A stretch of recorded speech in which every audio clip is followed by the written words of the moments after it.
વ્રત કે ઉપવાસમાં ખાઈ શકાય તેવા બટેટાના લાઈવ ઢોકળા બનાવવા માટે નાનકડું મિક્સર જાર લેશું, જેની અંદર 1 કપ જેટલો મોરૈયો લેશું અને 1/4 કપ જેટલો આપણે સાબુદાણા લેશું. આનાથી વધારે સાબુદાણા નહીં લઈ, નહીંતર જે ઢોકળા છે ને આપણે ચવડ બને છે. હવે આને આપણે પીસી લેશું. જ્યારે પીસશું ને એટલે આવી રીતે અધકચરો એનો પાવડર તૈયાર થશે. હવે આને આપણે સાઈડમાં મૂકી દઈશું. એક મીડિયમ સાઇઝનું બટેટું લેશું, જેની છાલ ઉતારીને આવી રીતે રફલી ટુકડાઓમાં આપણે કટ કરી લેશું અને હવે આને આપણે મિક્સર જારની અંદર ટ્રાન્સફર કરી લઈશું. હવે પીસતી વખતે બટેટા છે ને કાળા ન પડે ને માટે કરીને થોડુંક પાણી નાખીશું, 2 થી 3 ચમચી જેટલું, અને બટેટાના ભાગનું આપણે ફરાળી મીઠું નાખીશું અને પીસી લેશું. એટલે આ રીતની પ્યોરે તૈયાર મળશે, જેને આપણે તૈયાર કરેલા લોટની અંદર નાખી દઈશું. હવે આની અંદર આપણે આ ઢોકળા થોડાક ખાટા હોય તો ખાવાની મજા આવે છે, એટલે મેં 1/2 કપ જેટલું થોડુંક ખાટું હોય એવું દહીં લીધું છે અને સાથે આપણે થોડીક છાશ નાખીશું. તમે આ પાણીનો પણ ઉપયોગ કરી શકો છો. સારી રીતે મિક્સ કરી લઈશું. ધીરે ધીરે આપણે છાશ નાખતા ગયા છીએ ને આ રીતનું આપણે મિશ્રણ રેડી કર્યું છે. આટલા મિશ્રણ માટે આપણે 1/4 કપ જેટલી છાશની જરૂરિયાત પડી છે. અત્યારે તમે જોઈ શકો છો આ રીતનું ટેક્સચર મળે છે. હવે ઢાંકણ ઢાંકીને આને રેસ્ટ આપવું જરૂરી છે. તો 20 મિનિટ સુધી આપણે એને સાઈડમાં મૂકી દીધું હતું. હવે તમે 20 મિનિટ પછી જોઈ શકો છો કે સરસ મજાનો સામો અને સાબુદાણા ફૂલી ગયા છે. આનામાંથી તમે બનાવશો અત્યારે ઢોકળા તો એ તમારા દરદરા એટલે કે સોજીના ઢોકળા જેવું તૈયાર થશે. લાઈવ ઢોકળાનું ટેક્સચર થોડુંક લીસું હોય છે, જેના માટે કરીને આપણે આને પીસવું જરૂરી છે. તો વચ્ચેનું જે મિક્સર જાર આવે છે એની અંદર મેં મિશ્રણને નાખી દીધું છે.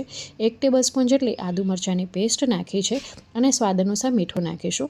ખાતી વખતે ગળામાં ડછુરો ન વળે એ માટે કરીને 2 ચમચી જેટલું આપણે તેલ નાખીશું અને મિક્સર જારને ફેરવી લઈશું.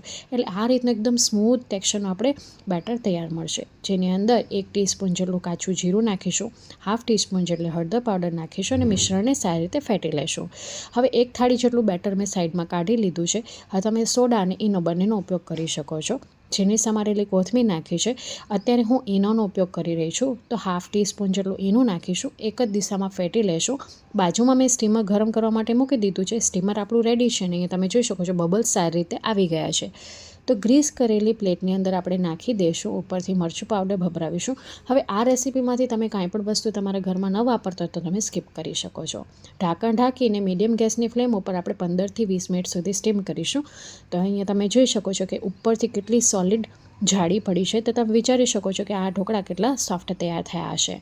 હવે આને આપણે ઠંડા કરવા માટે નીચે ઉતારી લઈશું અને ઉપરથી આપણે સિંગ તેલ આવી રીતે રેડી દઈશું અને સ્પ્રેડ કરી દઈશું, એટલે ઉપરનું લેયર છે ને ડ્રાય નહીં બને.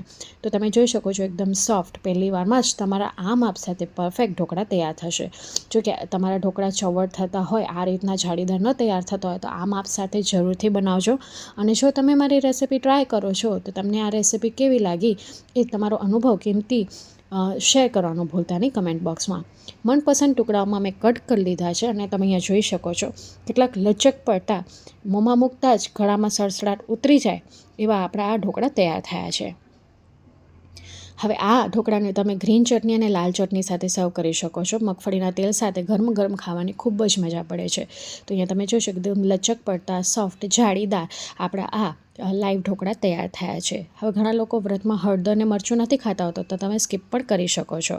તો આજની આ રેસીપી તમને કોઈ પણ કારણસર ગમી હોય તો પ્લીઝ મને સપોર્ટ કરજો. મને સપોર્ટ કરવા માટે તમે મારા વિડીયોને લાઇક, શેર, ચેનલને સબસ્ક્રાઈબ કરી શકો છો.